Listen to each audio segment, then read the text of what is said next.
A real at function returns a genuine calculated value, unlike a mixin which returns CSS declarations.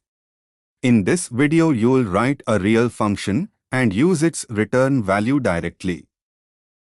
This real at function genuinely returns a calculated rem value, given a pixel size and an optional base font size.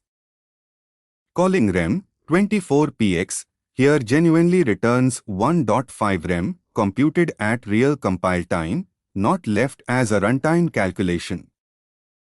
At function genuinely returns a calculated value using at return. Functions can take real arguments, including optional ones with defaults. Function calls are computed at real compile time, baked into the final CSS. Write a real at function that converts a real pixel value to a percentage.